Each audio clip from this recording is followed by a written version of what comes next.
Hi, good afternoon everyone. I'd like to welcome our visitors from the PNP. And guess what? We have alumna of Sikosat College. In the name of? Taga saan po tayo dito sa ano yun? Bali, taga-bawang ako sa So anong batch po kayo dito sa Sikosat College? 2000. 2003. So at least lagi nang natakbo lang po ng inyong karera sa pagkapulis. Wala 10 years kami dati. December. 19 years. At least nabalikan niyo po ang Sikosat College. Any pieces of advice po sa mga, lalo na po sa kagagraduate lang po ngayong batch 2026 na Sikosatians? Ano po may papayo nila ng isang product or alumna ng Sikosat sa ating mga anak na magtitake ng board exam at yung mga bagong pasa sa PNP? Sa mga nag-aaral pa lang, mag-aaral lang tayo mabuti, tapos sundin lang natin yung mga natin, stop talk. Tapos yung mga nakapasa ng board exam, huwag tayong mawalan ng pag-asa kung mag-apply tayo at hindi tayo nakuha, mag-apply tayo ulit kasi marami yung 5 beses nang bagong makapasok sa PNP organization. Kaya huwag tayong mawalan ng pag-asa habang tayo ay hindi pa yung gulang natin, yung taon natin, pwede tayo mag-apply hanggang sa makapasok tayo. Tip nyo po sa board exam, paano po yung tip para pumasa po sila? Ng one take lang, ganun. Bali, basta yung sundin lang natin yung mga payo ng mga nagpapareview sa atin, mag-aral lang, mag-concentrate sa mga subject natin, wag mo nang sa mga iwasan muna yung pagliliwaliw sa mga barka-barkada. Yun lang. Yun talaga. So, ayan, napakinggan po natin ang isang alumna ang ating Sikosatian. Pagdating sa review, kailangan magkaroon ng focus, iwasan mo na ang pagliliwaliw. Siyempre kasama na dyan ang mga bisyo. At love life mo na isang tabi for the meantime ng ilang buwan na magre-review kayo, dapat magkaroon kayo ng thorough at rigid at comprehensive na pagre-review para one take lang ang board exam. Dahil marami pa silang pagdadaanan, sir, no? Once they pass the board exam, automatically kailangan pa rin nilang makipag-compete to be qualified na makapasok pa rin sa PNP. And then, here goes again the training na sobra-sobra. So, gaya nga ng nasabi kahapon ng inyo pong batchmate na si Sir Shamar Diaz, na kung ngayon nakakaya yung maging late sa pagpunta, kaya kayo nagkakaroon ng demerits ngayon pagka papasok na kayo sa kapulisan. Talaga, pag sinabing 6 o'clock, dapat 5 o'clock gising. Ganun ka totoo, yes, sir. May iba talaga yung mo sa buhay ko, yung late ka magising, ganun. Pag nasa PNP ka na, talagang kung ano yung oras na sinabi ng officer, yun talaga yung susunod kasi malas pa siya. Ilan na pong anak natin, sir?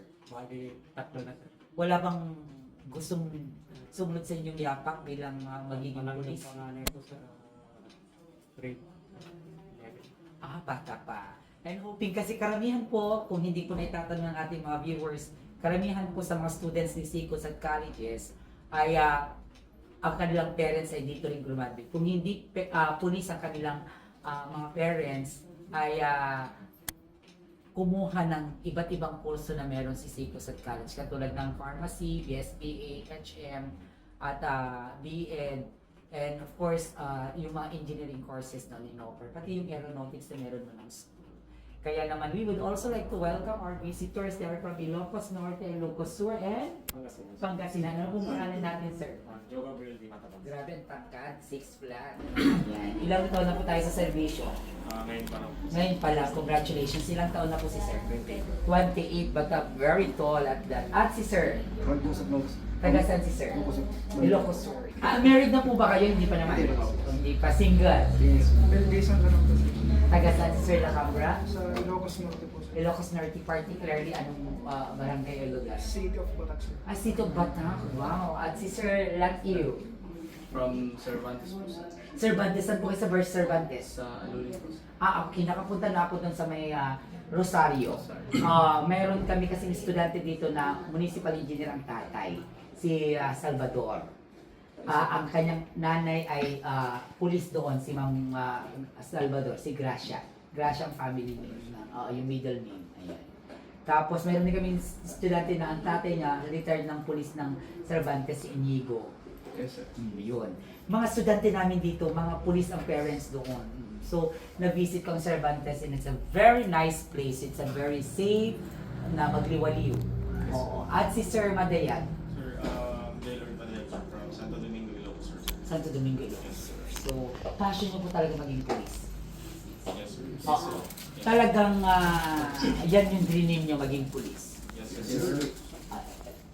Meron ba kayong dream na ipagpatuloy as to become a lawyer? Yes. Anong gusto nyo? Maging lawyer pa ba o mag-asawa muna? Ano ang secret? Oh, yan. Good. Sabi ni Sir Matabang, anong naging sikreto niyo po para ipasa ang board exam? Napol po. Ay, Napolcom. So, anong baccalaureate degree po natin? Bachelor of Public Administration. Public Administration. So, bakit naitulak ka sa Napolcom? Isa na din po yun, sir, yung grade 2. Yung dream mo rin. Since bata pa po ako. Kasi kahapon may BSIT graduate kasi gusto niya talaga yung computer kasi eventually dahil walang mapuntahan na trabaho, trinay na mag-Napolcom pumasa. Tapos di niya na-expect, na-culture shock siya kasi nga hindi niya na-expect na ganun. Iniwasan niya noon ang ROTC kaya siya nagsiwas. Nung nag-Napolcom siya, nag-training siya kaya it's really an adjustment to the part of ng ano naman ng bata. But then, sabi ko, your eagerness, your determination, yung strong will mo to surpass all those things would eventually lead you to success, di ba? Sir, kayo po talagang BS Criminology graduate. Talagang yun ang gusto mo, dream mo talaga, sir. So, I hope magiging proud ang magiging asawa mo soon. Single or taken? Single. Wala pang girlfriend? Ay, taken na. Kayo talaga, sir. Pang pulis talaga, iba-iba talaga. Kayo naman po, sir, Lacambra. Single, sir. Single, walang girlfriend. May girlfriend, sir. How long you been together? Mag 3 years na 3 years. And are you planning now to get married? Hindi pa. Hindi po, sir. Wala pa, correct. Very good. Si Sir Lakim, Sir, from May BS BS. is BT Lit sir. BT Ah, BT Technical. Yes sir. BT Bachelor of Technical Teachers, Vocational Teachers Education. Wow.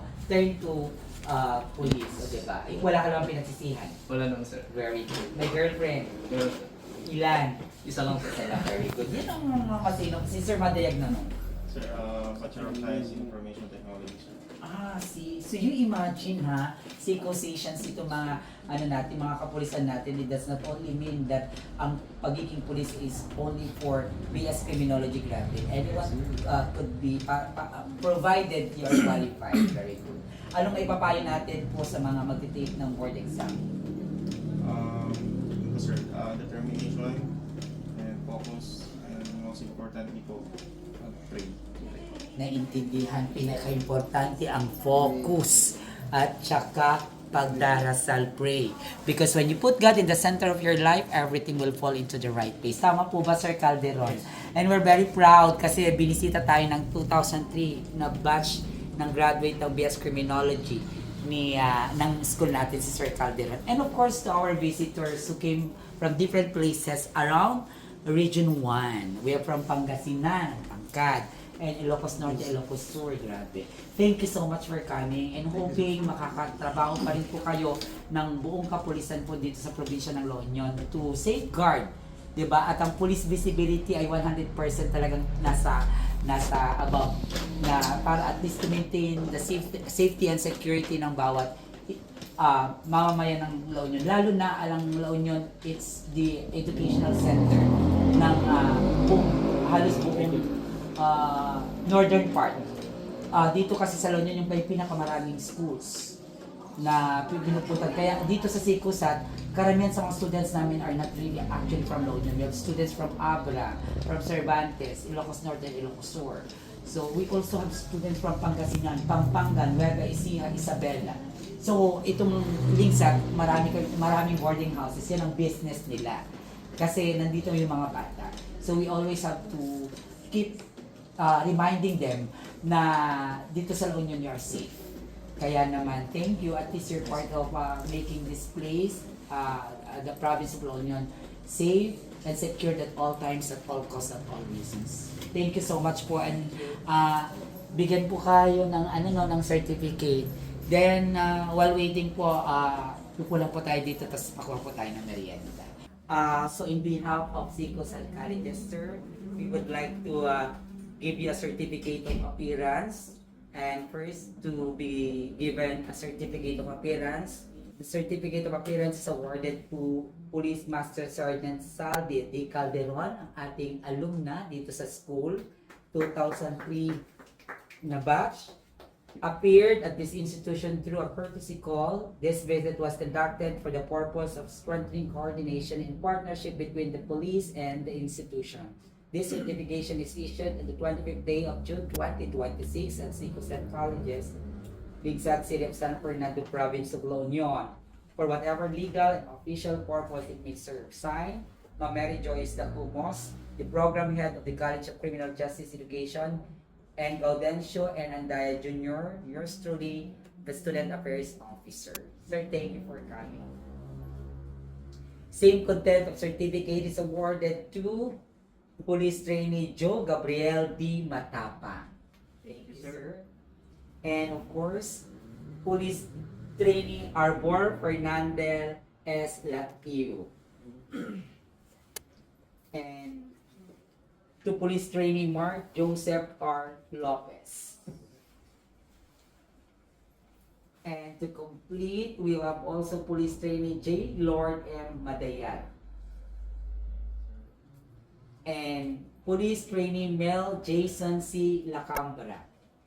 Thank you so much po for being our partner in securing safety ng bawat mag-aaral namin at saka kami ng mga faculty as well as din ang teaching, and of course yung nasasakupan po ng inyong pong duty na to maintain safety and security ng bawat isa. Salamat po sa pagbisita, lalo na si Sir Calderon na alumna po ng Zico Sat Batch 2003. Maraming salamat po, and hoping maging inspirasyon po kayo ng aming mag-aaral at ng buong bansang Pilipinas. Mabuhay po kayo. Thank you for coming.